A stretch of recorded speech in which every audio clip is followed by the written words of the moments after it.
Hello and welcome to this video on insurance for schools and educational institutions.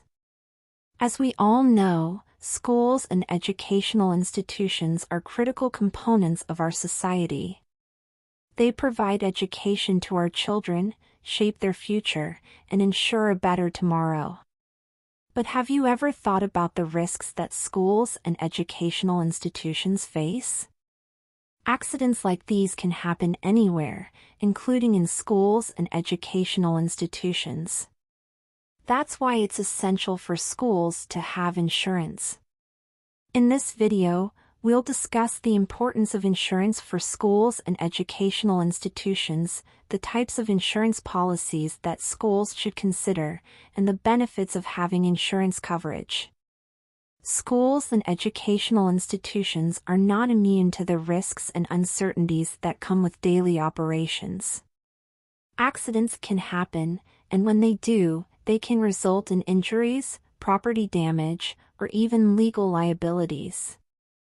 Insurance coverage provides protection against these risks and helps schools manage unexpected costs. So, what types of insurance policies should schools consider? Schools should consider a range of policies, including property insurance, liability insurance, workers' compensation insurance, and student accident insurance. Property insurance covers damage or loss to school property, such as buildings, equipment, and supplies. Liability insurance covers legal liabilities that schools may face, such as lawsuits from students, parents, or employees. Workers' compensation insurance covers medical expenses and lost wages for employees who are injured on the job. Finally, student accident insurance covers medical expenses for students who are injured while participating in school-sponsored activities. The benefits of having insurance coverage are many. First, it provides financial protection against unexpected events that can be costly to manage. Second, it helps schools manage risks and liabilities effectively. Third, it gives peace of mind to the administration, staff, and parents. And finally, it ensures that schools can continue to operate even in the face of challenges. It's crucial for schools to work with experienced insurance agents who understand the unique risks and challenges that educational institutions face. Insurance agents can help schools assess their risks, identify potential coverage gaps, and choose policies that provide the right level of protection. Schools should look for agents who have experience working with educational institutions and who understand the specific risks and challenges that schools face. They should also look for agents who are responsive and willing to work with schools to find the right coverage at an affordable price. Schools should consider the level of coverage they need, the cost of the policy, and the reputation of the insurance company. It's also important to review policies regularly to ensure that they still provide adequate coverage and meet the school's changing needs. One common mistake is not having enough coverage. Schools may underestimate their risks and choose policies that don't provide adequate protection. Another mistake is not reviewing policies regularly to ensure that they still meet the school's needs. And finally, some schools may not work with experienced insurance agents or may choose policies based solely on cost, without considering the level of coverage provided. Schools can take several steps to minimize their risks and prevent accidents. For example, they can implement safety protocols, provide staff training, and conduct regular safety audits. They can also ensure that their facilities are well maintained and that any hazards are promptly addressed. By taking these steps, schools can reduce the likelihood of accidents and injuries, and in turn, reduce their insurance costs. The key takeaways are that insurance is essential for schools and educational institutions to manage their risks, protect against unexpected costs, and ensure continuity of operations.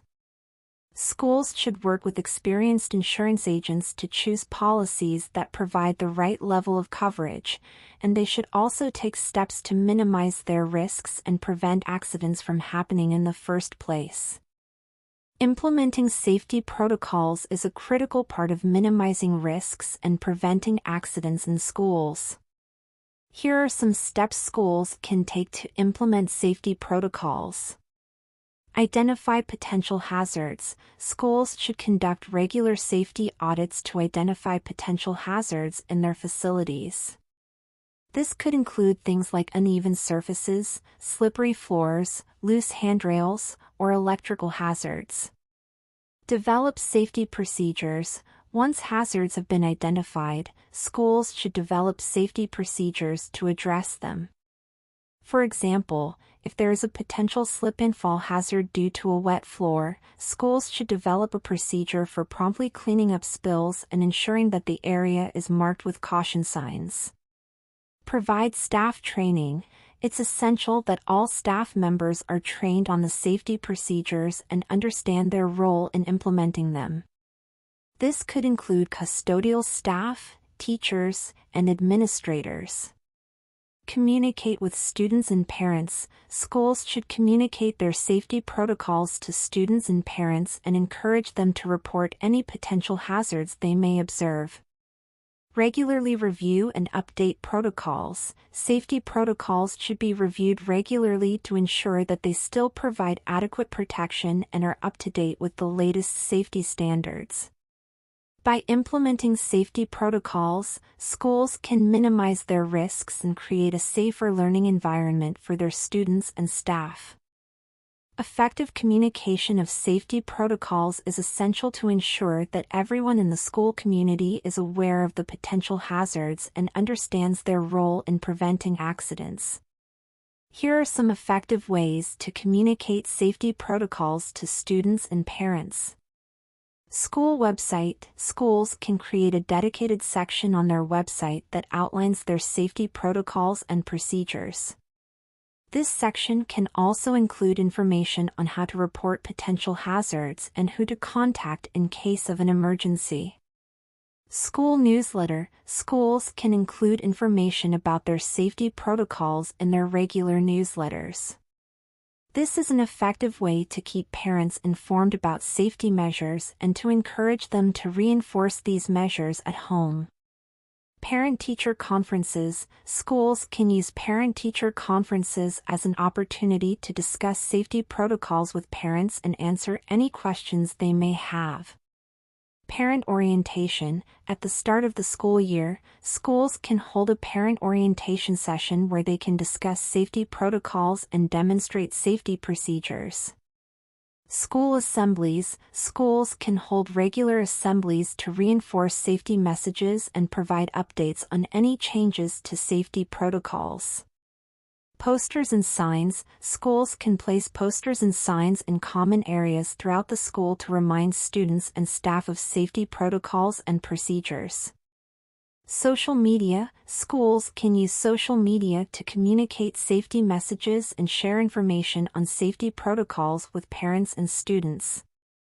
By using a variety of communication channels, schools can ensure that everyone in the school community is aware of safety protocols and understands their role in maintaining a safe learning environment.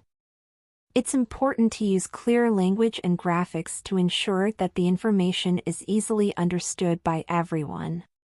Additionally, schools should encourage feedback from students and parents and use this feedback to improve their safety protocols and procedures.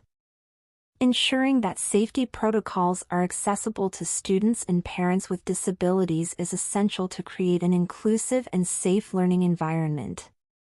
Here are some ways to make sure that safety protocols are accessible to all.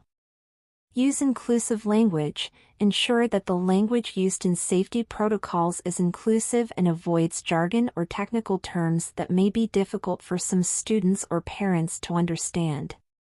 Involve students and parents with disabilities. Schools can involve students and parents with disabilities in the development and review of their safety protocols to ensure that their needs are being met. We hope you find this video useful. Thank you for watching. Subscribe and like this video so that you will not miss the next video. Comment down below today.